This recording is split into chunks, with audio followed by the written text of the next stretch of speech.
기독교에서 부활절이라는 거 아시죠, 여러분? 오늘 아침 여러분들이 저기 안 하니까, 그런 걸 안 하니까 오늘이 무슨 날인지도 모를 분들인데, 오늘이 부활절입니다. 그래서 전부 새벽에 일어나서 지금 4시인가 뭐 5시 일어나서 예배드리는데, 여러분 아침에 그렇게 일찍 안 일어나셨잖아요. 편하시죠? 근데 편하시더라도 잊지는 말아야 돼요. 그게 무슨 뜻인지. 그래서 오늘 부활절로 이렇게 많이 지키는데, 정확하게 부활절은 이렇게 그 날은 정확히 몰라요, 역사적으로. 그런데 그 분명한 것은 주님께서 주일날 부활하셨다는 건 분명해요.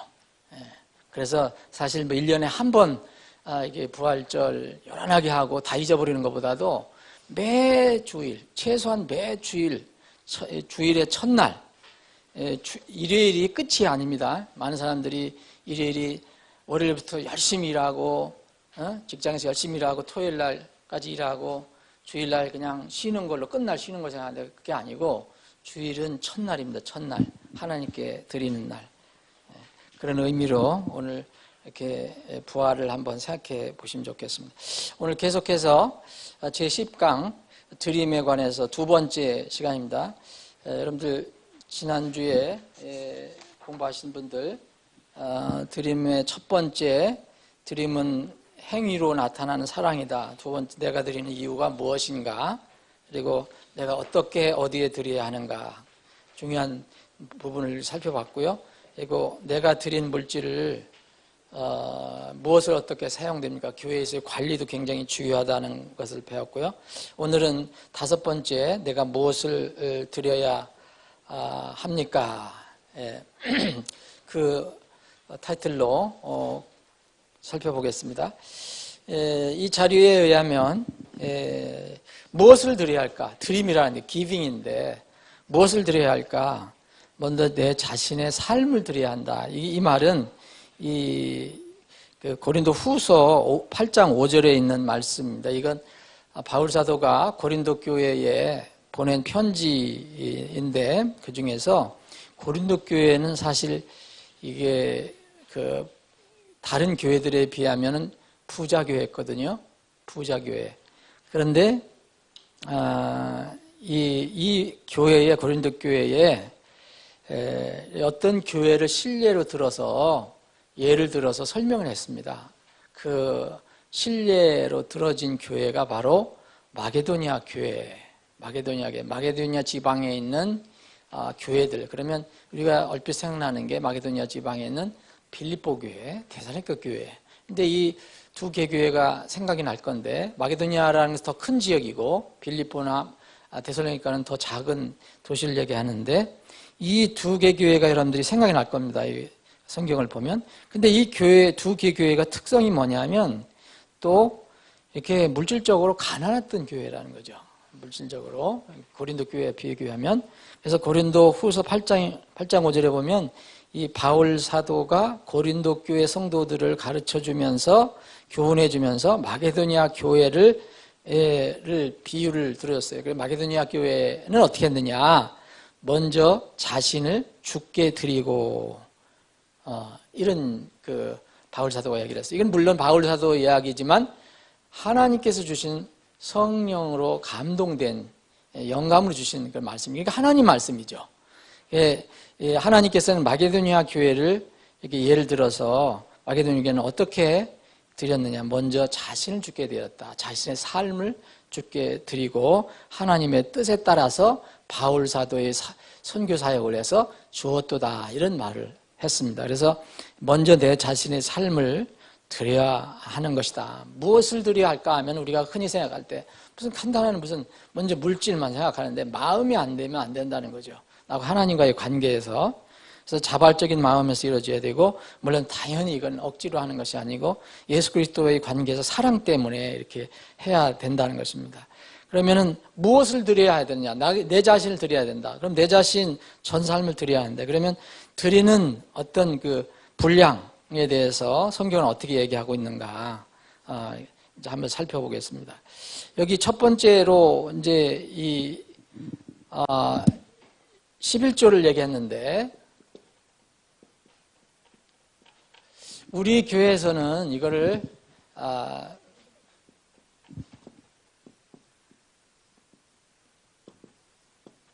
비례정기헌금이라고 부르고 있습니다. 어떻게 불러도 상관없어요. 정기 비례헌금이든 비례정기헌금이든. 근데 이제 이스라엘 백성에게 이런 10의 1을 이렇게 드려라 하는 그런 법이 있습니다. 11조면 구약 성경에서 이게 나온 건데, 유대인들은 그들의 이제 유대 교회의 법에 따라서 수입의 일정한 부분을 비율을 이제 드리기로 이렇게 규정이 되어 있습니다. 이게 하나님께서 정해 놓으신 건데, 그래서 말 그대로 이 10의 1이라는 것은, 영어로 타이드라는 것은 10의 1을 얘기하는 거죠. 10의 1. 그래서 이스라엘 백성들은 그렇게 모든 소득의 10의 1을 이렇게 법에 의해서 하나님께 드렸습니다. 뭐 하나님 받으신 건 아니고 성전이라든지 뭐 제사장이라든지 그들은 종교 시스템으로 이렇게 돌아가는 나라였기 때문에 그리고 원래 이 비례정기헌금 11조는 이스라엘 11조는 왜 나왔느냐 하면 이게 이제 12지파에서 여러분들 나온 겁니다. 잘 생각해 보세요. 이스라엘이 이제 야곱을 이스라엘을 부르잖아요. 그런데 야곱의 아들이 12이잖아요.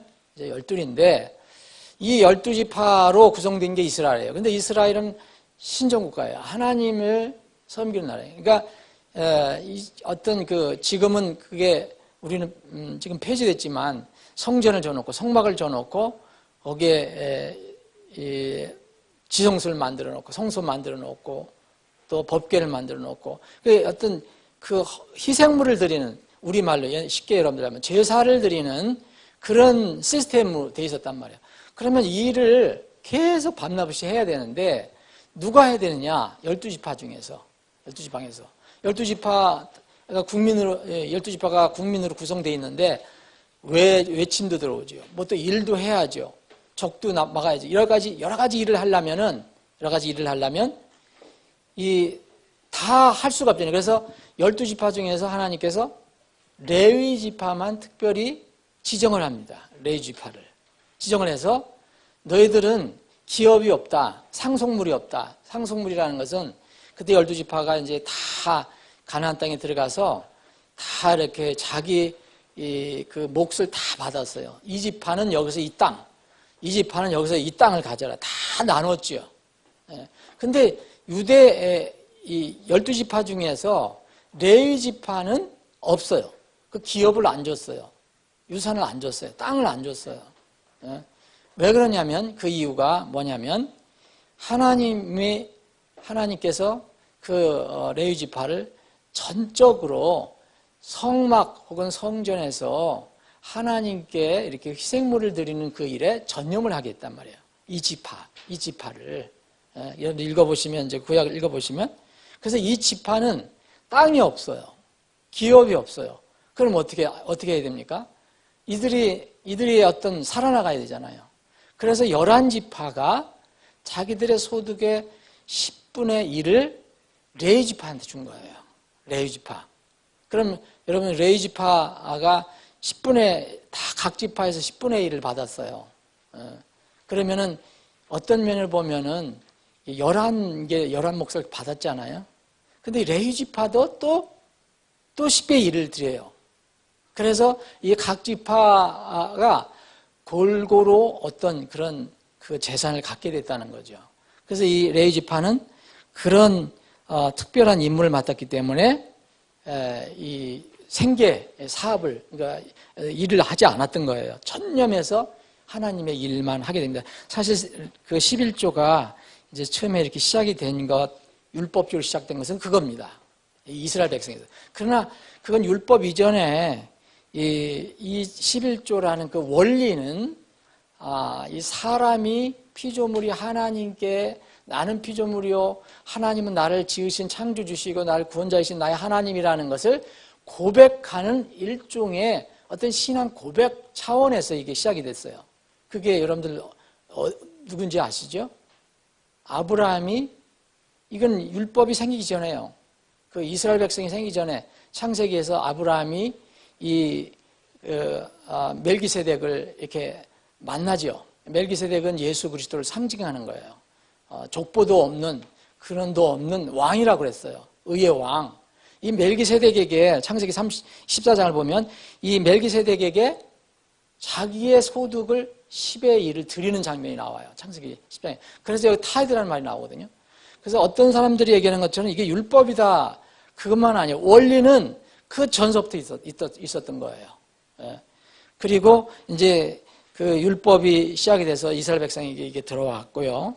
그리고 이제 신약에 와서도 어떤 사람들은 이게 없다고 하는데, 신약에도 보면 마태복음에 보면 마태복음 23장 23절에 보면 예수님께서 바리새인들을 책망하면서 너희들은 뭐 채소의 꼬리, 무슨 해양, 뭐 조금만 이렇게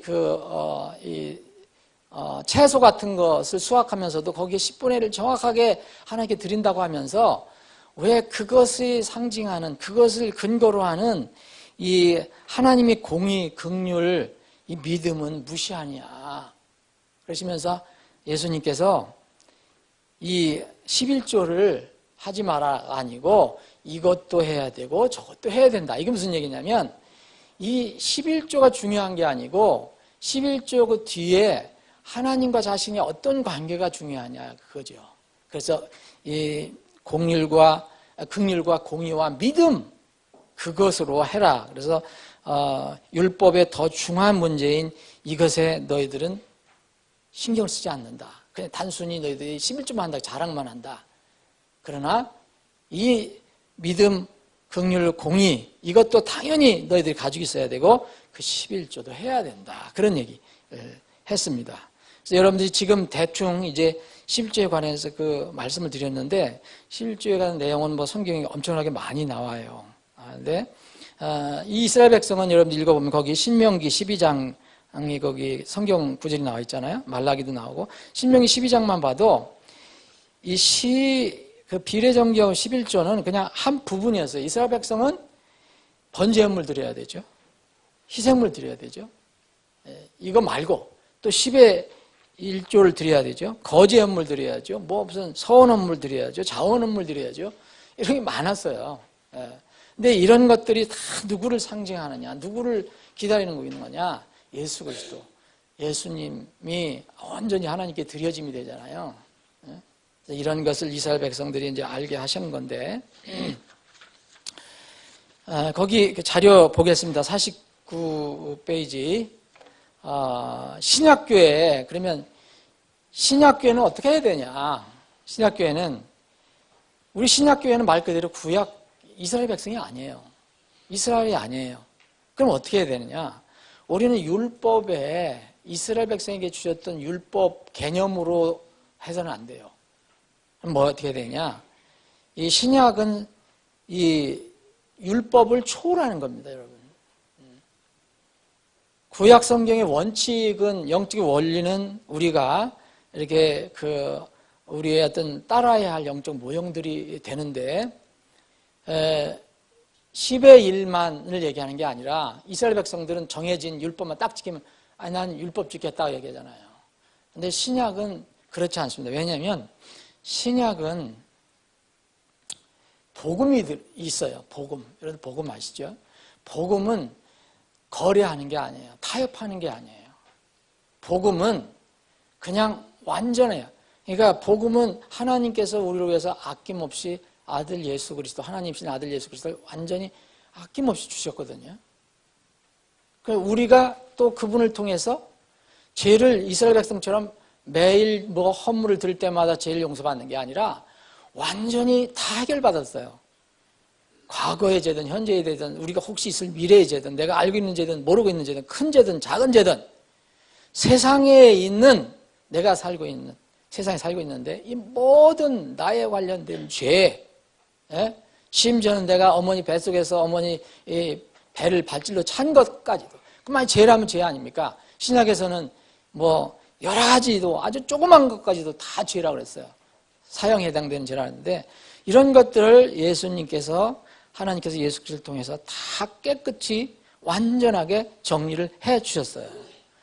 그러면은 이제는 구약은 이제 어떤 부분만 얘기했지만, 그래서 신약에서는 사실 뭐 11조 이런 의미보다는 어떤 면으로는 뭡니까? 우리 여러분들 다 드린다면, 먼저 자신을 주께 드리면 뭐가 되겠어요? 비율로 하면은. 한 10에 5만 할까요? 10에 10이죠. 여러분들 게 없잖아요. 여러분 이걸 믿으십니까? 예. 여러분들이 하고 안 하고는 상관없는 거예요. 그거는 제가 말씀드린 게 아니에요. 신약 개념은 그래요. 그래서 율법에 매 있는 사람들은 구원을 못 받아요. 율법은 자기 일부 죄만 사라진다고 만날 반복적으로 하잖아요. 지금도 이 세상에서도 기독교 교회 다니는 사람들이 그런 사람들이 있잖아요. 예?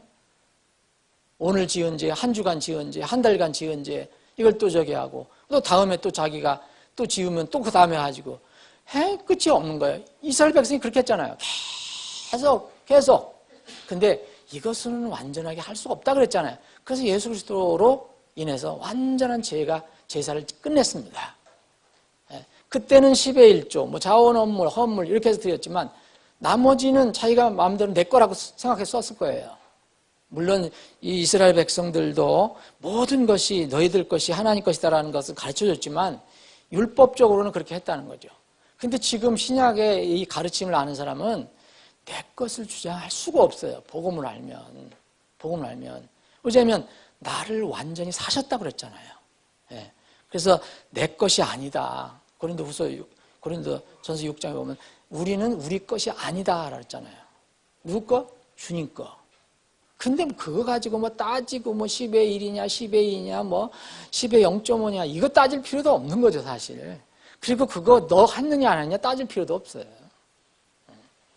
그래서 교회는 이 구약 성경의 율법 이상의 어떤 그것이다. 책임이나 의무가 있다. 뭐 지키든 안 지키든 그거는 다른 얘기고요. 잠언 거기 3장 9절 10절에 말씀이 있는데 재물을 드리고 첫 열매를 드리고 이제 여기 퍼스트 프루트는 우리가 쓰고 남은 것에 찌끄리기를 드리는 게 아니에요. 하나님께 항상 하나님 먼저 생각하는 거죠. 예? 내 모든 소출을 드리라. 집으로 가져온 소주 수익만 의미하지 않는다. 이 이스라엘 백성에서도 이런 걸 가르쳐 줬어요. 그래서 그러면 6번째, 이 드림에 대해서 신약 성경이 가르치는 원칙들을 3가지 영역에서 한번 살펴봅니다. 첫 번째는 체계라는 거예요. 조직적으로 하라는 거예요. 두 번째는 마음의 상태를, 이건 앞에는 제도적인 거고요. 두 번째는 마음의 상태를 얘기해요. 마음의 상태. 이 신약의 원칙은. 그리고 세 번째는 이 실제로 나타나는 어떤 결과. 그래서 조직적으로 드리고 즐겁게 마음으로 드리고 그리고 결론을 보니까 이게 내가 그래도 희생적으로 드렸구나. 이런 원리가 나와야 된다는 거죠. 왜 체계가 필요하냐면 누구나 구원받은 사람이 똑같은 믿음을 갖지 않아요. 구원받은 사람은 어린아이가 돼서 이제 젖을 먹어야 돼요. 그 모든 것을 다 아는 게 아니에요. 성숙해야 돼요. 성숙하기 전까지는 힘이 없어요. 그러나 초신자에게 필요한 게 뭐냐면 어떤 이 원리 원칙이 있으면 체계가 있으면 그것을 맞출 수가 있어요. 그것을 기준으로 삼아서. 그래서 초신자에게 드림의 원리가 왜 중요하냐. 교회에서는 자꾸 이제 예산 쪽으로만 많이 생각해요. 그리고 그런 이제 여러분들 많이 들어보시잖아요. 뭐 교회에서 뭐 많이 문제가 나는 것은 다 돈 때문에 이런 게 많이 일어나잖아요. 목사들도 그렇고 뭐 장로들도 그렇고 그래서 뭐 돈 때문에 또 갈라지고 다 그게 뭐겠습니까? 싸우는 거 왜 싸우겠습니까, 여러분? 명예 때문에 싸웁니까? 그렇지 않아요, 여러분. 여러분 큰 건물 있고요, 교회 큰 건물 있고요, 이권이 있으면요 절대 안 물러나요. 명예에 관련된 것만 남았다. 예를 들어서 뭐 맨날 월세를 낸 집이다. 아무것도 뭐 남은 게 없다. 그러면 싸우지도 않아요. 자동으로 헤어져요. 그렇겠죠? 그런데 거기 남아있으니까 그걸 가지고 소송을 하는 거예요. 절대 안 물러나죠. 다 여기 돈이 있고 물질이 있으니까 그래요. 그래서 이 초신자들은 이제 하나님께서 이런 원리를 우리에게 가르쳐 주셨다 그러면 처음에 믿음이 자라나지 않았어도 그 어떤 기준을 이렇게 잘 생각해 보면 그것에 맞춰가면서 자기가 훈련되고 믿음이 커져가는 거예요. 그게 필요합니다. 그래서 이 비례정 경금을 가르쳐 줄 필요가 있어요. 교회에서 수익을 많이 얻기 위해서가 아니라 그 사람의 영적인 성장을 위해서. 그리고 즐겁게 드린다. 이 억지로 드리게 하면요, 가다가 넘어져요. 주저앉아요. 성장이 안 돼요. 작은 거라도 점점 자기가 기쁘게 드릴 수 있는 그런 훈련이 돼야 돼요. 그러려면 말씀을 들어야죠. 그리고 자기와 하나님의 관계를 생각해야 되고 또 앞으로 하나님께서 이 땅을 어떻게 심판하고 다스릴 것인가, 내 미래는 어떻게 될 것인가, 이걸 성경을 통해서 잘 배워야 돼요. 그래서 그것이 내 믿음으로 올 때만 가능합니다. 그 고린도 후서 9장 7절에 신약성의 원칙들이라고 해서 여기 원래 그 자료는 아마 3가지로 되어 있을 건데 저는 하나를 더 그 원리를 더 추가했는데요. 고린도 후서 9장 7절에 보면 이런 거예요. 저마다 자기 마음 속에 정한 대로 내라는 거예요. 원리가 이거예요. 이 드림은 주님과 자신의 관계의 문제지 남을 볼 게 아니에요. 근데 이스라엘 백성들이 율법에 매여 있는 사람들은 어떻게 했어요? 유대인들은 남에게 알려줬어요. 알릴 필요가 있어요. 왜냐하면 자기가 율법으로 자기가 존경받기를 원했기 때문에. 그래서 헌금을 하나 해도 요란하게 했어요. 기도를 하나 해도 요란하게 기도를 했다고요. 그렇죠. 다 듣게. 헌금을 하나 해도 조용히 가서 하는 게 아니라 큰 소리로 팍 집어던져서, 그전에는 이 큰 무슨 이렇게 성정고에다가 돈을 넣는 건데, 그러면 이 돈이 없는 사람들은 별 소리가 안 나는 거예요. 그런데 많은 돈을 가서 탁 나면 쩔그랑 콩 이런 소리가 난다는 거죠. 그럼 저 사람 많이 드린다. 이걸 원했다는 거죠. 이런 것은 아무 의미가 없다. 드리는 것은 자신과 주님 사이의 문제다. 그리고 마지못해 하지 말고 그랬어요. 이게 영어로 보면 grudgingly라고 그랬는데, grudgingly라는 거 여러분들 아실 거예요. 하면서도 불평불만하는 거 있잖아요. 중얼중얼 하면서 이런 거 있잖아요. 기왕에 하는데 산뜻하게 못해요. 이게 이 드림뿐만 아니에요. 우리 주님께 순종하는 거 있어요. 기왕 순종하면 기쁘게 해야 되는데 투덜 이렇게 해야 되나? 그러면서 또 해요. 이렇게는 하지 마라. 이건 하나님이 무슨 적선 받는 분도 아니고, 이렇게 하면은 물질은 드려도 하나님 은혜를 체험을 못하는 거죠. 3번째, 마찬가지 비슷한 건데 억지로 하지 말지니 그랬어요. 이건 이게 어떤 외부적인 요인에 의해서 이렇게 어쩔 수 없이 이렇게 드리는 것, 그렇게 하지 말라는 거죠. 하나님께서 원하시지 않는 거죠. 그래서 결론적으로는 거기에 하나님은 즐거이 내는 자를 사랑하시느니라 그랬어요. 즐거이 내는 자를 사랑하신다. 여기서 하나님께서 여기 love라는 말을 쓰였거든요. For God loveth a cheerful giver. 여기 love 똑같아요. 여러분 요한복음 3장 16절에 있는 거기에 사랑하고 똑같아요. 하나님께서 세상을 이처럼 사랑하사 자신의 독생자를 주셨으니 그랬잖아요.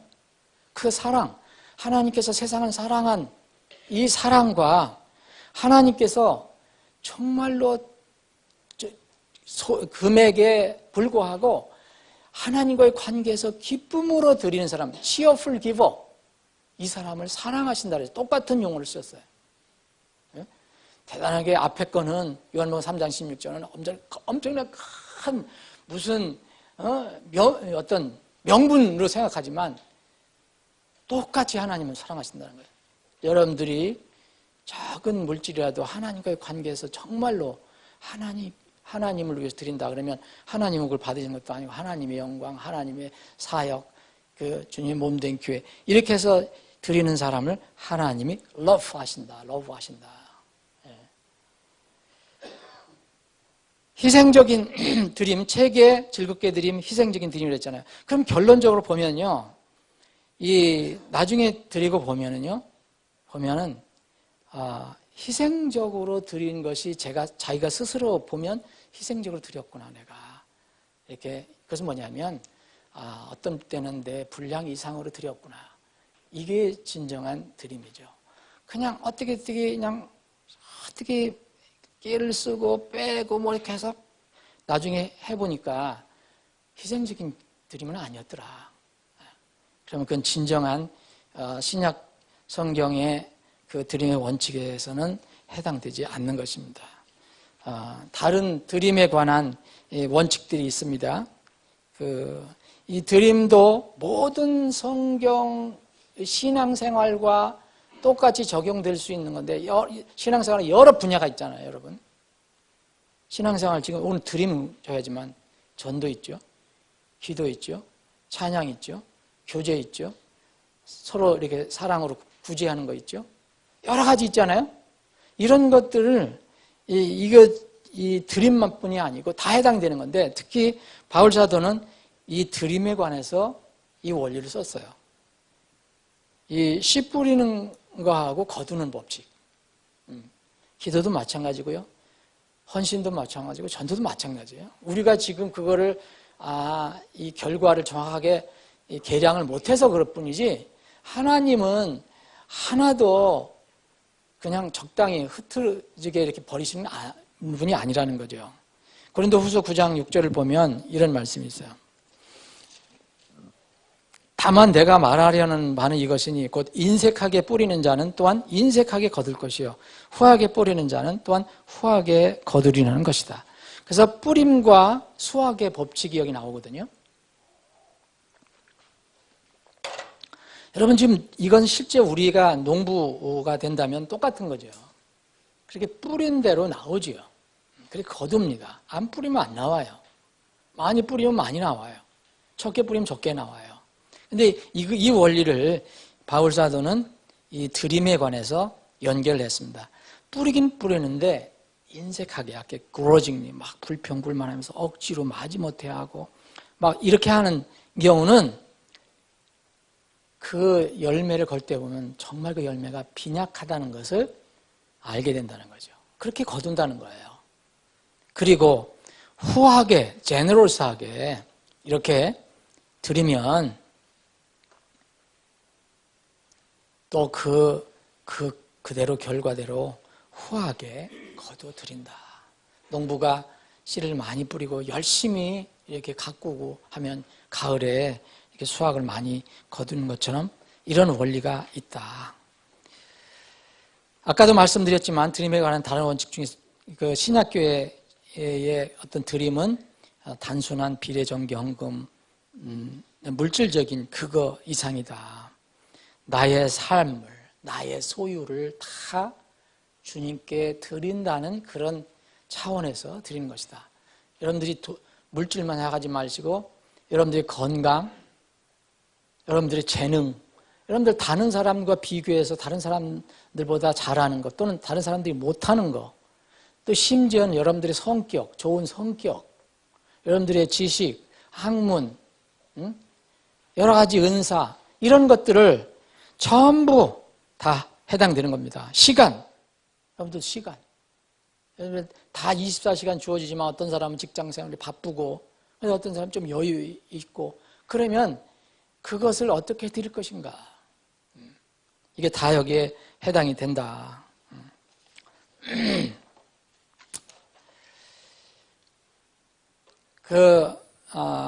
여기 다 이게 다 읽지는 않겠습니다. 그러나 여기 이 내용에 의하면 우리가 성경 말씀에 따라서 그걸 순종하면서 나아갈 때는 우리의 삶이 하나님께서 기뻐하시는 그런 방향으로 가게 되어 있어요.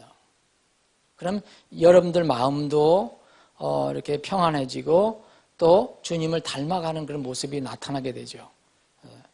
그걸 통해서 하나님은 영광을 받게 되는 겁니다.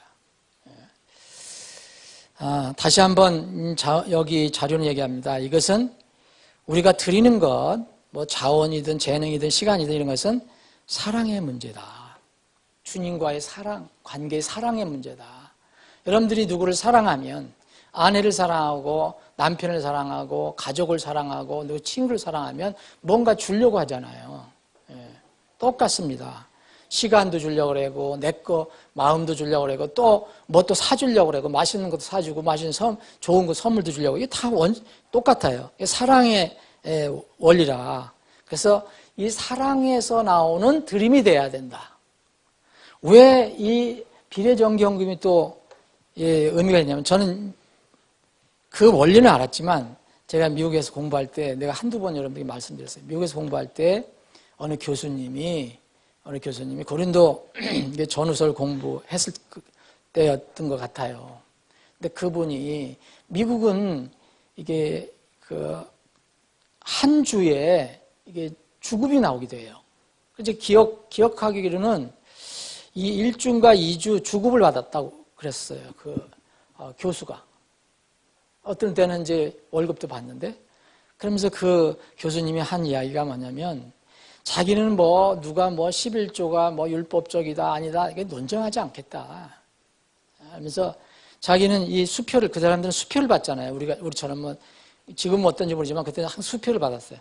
수표를 받을 때마다 항상 주님과의 관계를 생각해서 제일 먼저 자기가 정한 비율을 최소한 10의 1 이상을 떼어서 바로 또 수표를 쓴다는 거예요. 이렇게 하는 이유가 뭐냐? 내가 물질을 받을 때마다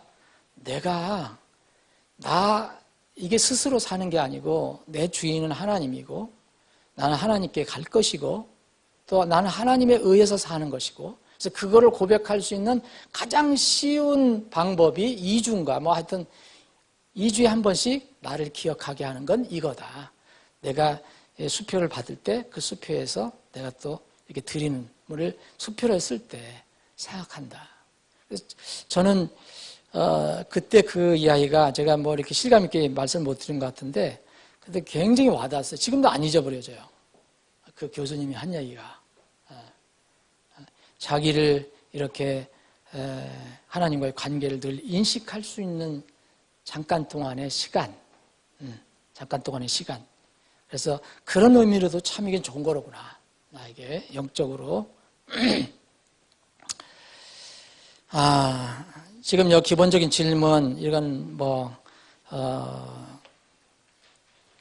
여러분 읽어보시고, 주의가 있는데 여기 보면, 이 주의라고 하는 것은 성경의 가르침과 다른 것을 우리가 접할 때 주의하라는 거 아닙니까? 드림에 관해서 그리스도인의 1차적인 책임은 돈이다. 이것만은 아니죠, 여러분. 돈 이상의 것입니다. 여러분들의 재능, 여러분들의 은사, 여러분들의 건강, 여러분들의 시간까지 말하는 겁니다. 이거 그리스도인들은, 근데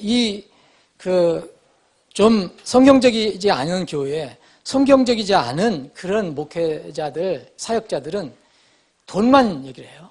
건강, 시간, 이런 거 별로 안 하고 돈을 많이 하면 좋아해요. 그런 문제가 있는 겁니다. 그리스도인들은 어떤 대의 명분을 위해서 드려야 한다. 의무가 있다. 의무로 이렇게 억압이 돼갖고서 드릴 필요는 없다. 또 어떤 사람들은 얘기해요. 하나님께서는 당신의 돈 없이 일하실 수 없다. 이거 말도 안 되는 거죠. 근데 이렇게 또 설교하는 분들도 있어요. 자, 그러면 거기 여러분들 드림 중요한데 드림을 공부 한번 잠깐 해봅니다. 한 1, 2분 동안. 드리는 것은 행동으로 나타나는 뭐라 그랬습니까? 드리는 것은 행동으로 나타나는 사랑이라 했잖아요.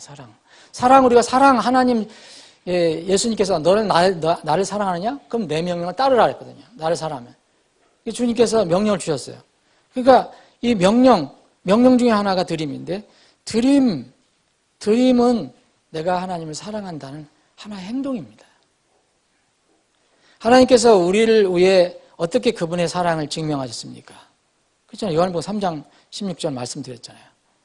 가장 소중하신 것, 예수 그리스도를 우리 주를 위해서 주께 내어주셨어요. 로마서 5장 8절에 보면 우리를 위해서 모든 걸 다 내주셨어요. 우리를 우리를 위해서 하나님의 피를 흘려주셨어요. 하나님의 피 실감이 안 나죠. 하나님의 독생자 아들을 우리를 위해서 죽음을 내주셨다. 실감이 안 나지만 하나님께 가장 소중한 것을 우리 위해서 주셨다는 거죠.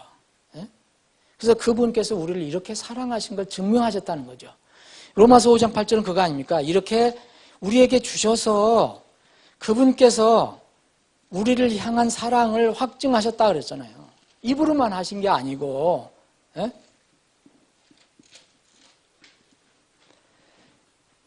우리가 아직 죄인이었을 때 그리스도께서 우리를 위해 죽으심으로 하나님께서 우리를 향한 자신의 사랑을 당당히 드러내셨다. 제시하셨다. 사랑을 그렇게 드러내셨다. 우리가 재물 외에 하나님께 드려야 할 세 가지, 최소한 세 가지를 여기 한번 적어보라 그랬습니다. 여러분 가장 쉬운 건 뭐예요? 시간. 그럼 여러분들 재능 혹은 은사. 그리고 여러분들이 가지고 있는 거, 물질적인 거 외에, 이거 외라고 그랬으니까, 돈 외에. 건강, 지식, 지혜, 학식, 뭐 여러 가지. 배경, 뭐 중국말은 관시, 뭐 이런 것도 다 해당이 될 수 있어요. 하나님의 영광을 위해서. 관계. 드려야 할 세 가지 이유를 이렇게 적어보라 그랬습니다. 하나, 예수 그리스도를 향하는 우리 사랑이 진실하다는 것을 증명할 수 있다. 예, 그리고 마태복음 6장에 있는 중요한 말씀인데, 영원한 재물은 하늘의 보물을 쌓는 것이다. 이게 실감이 안 나지만 저는 그냥 말씀 믿거든요. 그냥 말씀 믿어요, 저는요. 왜냐, 하나님이 거짓말 하실 수 없는 분이잖아요. 어떤 사람이 이런 걸 약간 이렇게 비틀어서 얘기하는데, 우리가 이 진정한 마음으로 땅에서 쌓는 건 예수님 말씀하셨잖아요. 하늘에 쌓아지는 것이다. 저는 몰라요. 거기 가서 내 보물이 뭘로 나타날 것인지, 어떻게 상급을 줄지 정확히 모르지만 저는 하나님 말씀을 그대로 믿습니다. 예수님 말씀. 그래서 우리가 영원한 재물을 드리라 이거예요. 하나님께. 하늘의 보물을 쌓아라. 그리고 결론은요. 이 드려야 할 세 가지 이유 중에 중요한 것은요. 드림은요. 드리는 자에게 유익을 줍니다. 절대 우리가 안 드려서 하나님이 손해나거나, 하나님이 배고프거나 이런 거 없어요. 드림은 드리는 자에게 영적으로, 물리적으로 유익을 줍니다. 그것은 뭘로 다 표현이 됐어요? 드림의 수혜자는 우리가 하나님께 드렸다. 교회를 통해서 드렸다. 그러면 하나님이 수혜자가 아니에요. 누가 수혜자입니까? 여러분들입니다. 접니다. 왜냐하면 바울 사도가 이렇게 얘기했어요. 빌립보서 4장 10절에는 너의 회계 장부라 그랬어요. 회계 장부 뭔지 아시죠? 어카운트예요. 영어로 어카운트. 계정이란 말이에요. 은행에 여러분들의 계정이 있다고 똑같아요. 어카운트. 우리가 드리는 것은 하나님이 뭐 좋아하고 뭐 이런 것보다도 하나님이 돈을 버는 게 아니라 여러분들의 계정에 그게 더해진다고 그랬어요. 바울 사도가 분명히 얘기했어요. 그것만 하나 읽어보겠습니다, 여러분.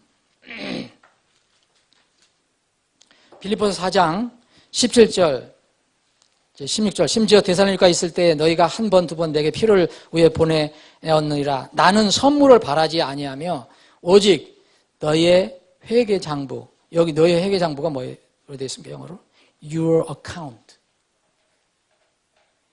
너의 회계 장부에 넘치게 될 열매를 바라노라. 오직 내게는 모든 것이 있고 또 풍부하니라. 바울 사도가 가난하게 지냈어도 우주 만물의 주인이신 하나님이 자신의 주인인데 뭐가 풍부하지 않을 게 뭐가 있어요. 에바브로드 편에 너희가 보낸 것들을 받았으므로 내가 풍족하니 이것은 달콤한 냄새 향기요 받으실 만한 희생물이며 뭐라 했죠? 하나님을 매우 기쁘게 하는 것이니라. 하나님을 매우 기쁘게 하는 것이니라. 그래서 이 드림은요 절대 불평하면서 이렇게 또 이렇게 그렇게 드릴 필요는 아니라는 거죠. 자기 자신을 위해서 드린다는 거죠. 이 뒤에 있는 부분은 여러분들이 한번 읽어보시기 바랍니다. 이제 8번째만 한번 보겠습니다. 8번째, 8번. 만약 하나님께서 무엇을 통제하신다면, 여러분의 뭐를 통제하신다면, 이게 전제가 돼야 되는 거죠. 그분께서는 여러분의 모두 통제할 것입니다. 하나님께 여러분의 삶을 다 드린다. 그래서 하나님께서 여러분들의 삶을 다 통제하시는 분이다. 나는 하나님의 뜻에 맡기겠다. 내 삶을 맡기겠다. 그러면 물질에 대해서 걱정할 필요 없어요. 여러분들의 삶을 통제하시는 분이라면 그 중에 한 삶의 한 부분인 물질도 통제하실 거 아닙니까? 만약 하나님께서 여러분의 삶을 통제하신다면 그분께서는 여러분의 소유물 혹은 물질, 재물도 통제할 것입니다. 자, 오늘은 여기까지 하겠습니다. 아버지 하나님, 오늘도 모이게 하시고 이 아침에 하나님의 말씀, 특별히 오늘은 드림에 관해서 살펴볼 수 있는 기회를 허락해 주심을 감사합니다. 주님께서 우리에게 모든 것을 주셨습니다. 아들 예수 그리스도를 주시고 하나님의 그 거룩한 고귀한 피도 우리의 죄를 위해서 다 내어주셨습니다. 이제 저희들은 이 사실을 알지인데 우리가 하나님께 어떻게 드려야 할 것인지 우리의 마음을 움직여 주시고 이 하나님과의 관계에서 깊은 관계에서 드림의 원리가 늘 우리 삶 속에서 나타나게 하여 주시옵소서. 거룩하신 예수님의 이름으로 기도합니다. 아멘.